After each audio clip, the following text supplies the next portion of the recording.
ટોપ સ્ટોક્સની વિગત સાથે જોડાયા છે સહયોગી નીરજ અને Aarti. Good morning again. Neeraj, કયા શેર્સ આજે ફોકસમાં રહેશે? જી ચાંદની, હા ગુડ મોર્નિંગ ફરી એક વખત. અને આજના દિવસે આપણને ઘણી બધી જે Q1 અપડેટ આવી રહી છે એના પર જ ખાસ આપણે નજર રાખવાની છે. સૌથી પહેલાં બજાજ ફાઇનાન્સ આપણને ખાસ ફોકસમાં રહેતું દેખાશે, કારણ કે જો નવી લોનની સંખ્યા અહીંયાથી આપણને 10% જેટલી વધતી દેખાય છે. યર ઓન યર બેઝિસ પર કુલ 10.1 કરોડથી વધારે લોન તેમણે આ ત્રિમાસિકની અંદર ડિસ્બર્સ કરી છે. અને ખાસ કરીને જે આપણે જોયું હતું કે 2023ના અંતમાં કંપનીના બે પ્રોડક્ટ ઇકોમ અને ઇન્સ્ટા EMI કાર્ડ પર જે પ્રકારે RBIએ પ્રતિબંધ મૂક્યો હતો, એ પ્રતિબંધ હટ્યા બાદ આ ત્રિમાસિકની અંદર તેમણે આ પ્રોડક્ટ હેઠળ પણ હવે લોન આપવાની શરૂ કરી દીધી છે, જે તેમના માટે એક પોઝિટિવ બાબત કહી શકાય. આ ઉપરાંત ગ્રાહકની ફ્રેન્ચાઇઝી છે એની અંદર વધારો થયો છે. AUM લગભગ 31% વધીને 3.5 લાખ કરોડની આજુબાજુ પહોંચતી જોવા મળી છે. ડિપોઝિટ બુકની અંદર પણ સારો એવો ગ્રોથ જોવા મળ્યો છે. અને ખાસ કરીને લિક્વિડિટી સરપ્લસ અત્યારે 16,200 કરોડ પર રહેતી જોવા મળી છે. એટલા માટે ખાસ કરીને આજના દિવસે આપણને આ સ્ટોક અહીંયાથી બજાજ ફાઇનાન્સનો ખાસો ફોકસમાં દેખાવાનો છે, એટલે એના પર એક નજર રાખજો. બ્રોકરેજ પણ આવી રહ્યા છે. ઇન્વેસ્ટેક જુઓ હોલ્ડનો કોલ આપી રહ્યા છે. 7600ના ટાર્ગેટ તેઓ ખાસ કરીને બજાજ ફાઇનાન્સની ઉપર આપી રહ્યા છે, એટલે એના પર એક ખાસ ધ્યાન રાખજો. L&T ફાઇનાન્સના પણ બિઝનેસ અપડેટ આજના દિવસે આપણને આવતા જોવા મળ્યા, જેની અંદર પણ સુધારો ખાસો એવો છે. રિયલાઇઝેશન 82%થી વધીને 95% પર રહેતા જોવા મળ્યા છે. રિટેલ ડિસ્ટ્રીબ્યુશનમાં પણ 33%નો વધારો થયો છે.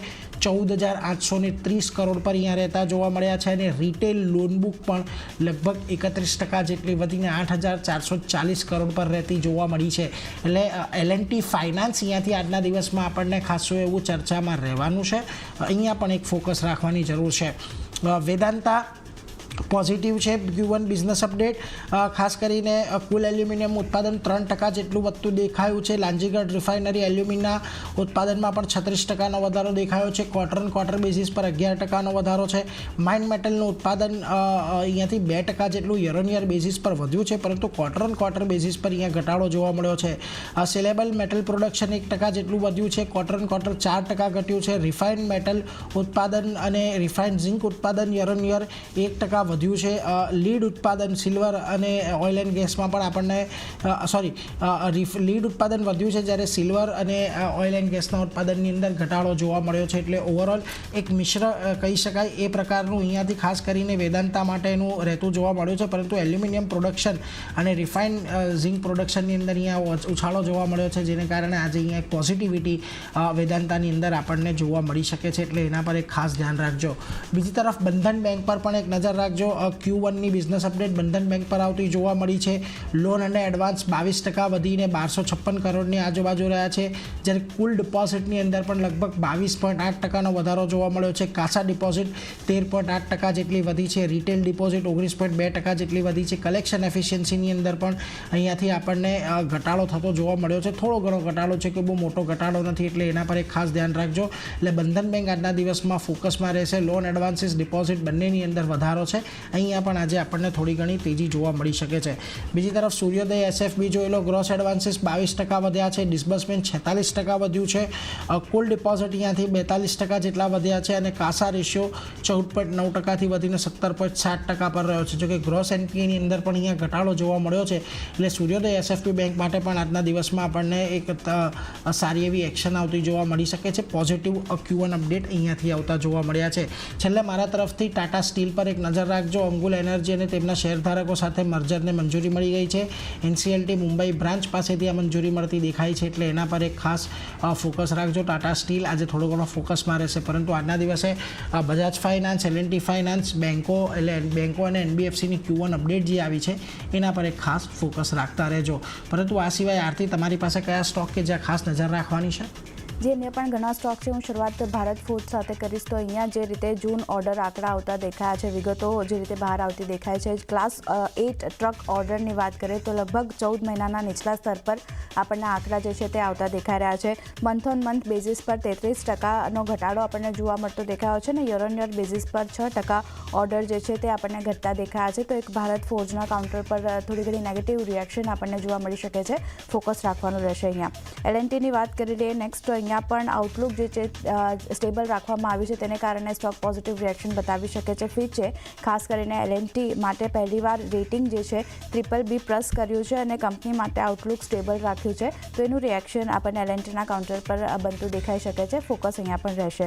સેલોની વાત કરી લઈએ તો અહીંયા QIP લોન્ચ કરવાના સમાચાર આવતા દેખાઈ રહ્યા છે. કંપનીએ 730 કરોડનો QIP લોન્ચ કર્યો છે અને આ QIPમાં જે 8.65 લાખ શેર્સનું વેચાણ કરવામાં આવશે અને QIPની સેબી તરીકે ફ્લોર પ્રાઇસ આપણે જોઈએ તો લગભગ 896 રૂપિયા પ્રતિ શેરની રહેતી દેખાઈ રહી છે અને ઇન્ડિકેટિવ પ્રાઇસની વાત કરી લઈએ તો 852 રૂપિયા પ્રતિ શેર રહેતી દેખાઈ રહી છે.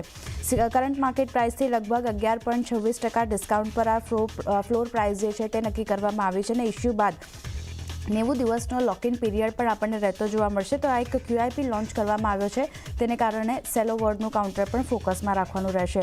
બ્રિગેડ એન્ટરપ્રાઇઝની વાત કરી લઈએ તો અહીંયા પોઝિટિવ સમાચાર કંપની માટે આવતા દેખાઈ રહ્યા છે. કરાર કર્યા છે બેંગ્લોરમાં રેસિડેન્શિયલ પ્રોજેક્ટ ડેવલપ કરવા માટે કરાર કર્યા છે. કંપની 8 એકરમાં ખાસ કરીને રેસિડેન્શિયલ પ્રોજેક્ટ જે છે તે અહીંયાથી ડેવલપ કરતી જોવા મળશે અને આ પ્રોજેક્ટ ડેવલપમેન્ટ માટે વેલ્યુની વાત કરીએ તો લગભગ 1100 કરોડ રૂપિયાની વેલ્યુ જે છે તે રહેતી જોવા મળી રહી છે. તો એને કારણે બ્રિગેડ એન્ટરપ્રાઇઝ એક જે રીતે કરાર કરવામાં આવ્યા છે ફોકસમાં રાખવાનું રહેશે આ કાઉન્ટર.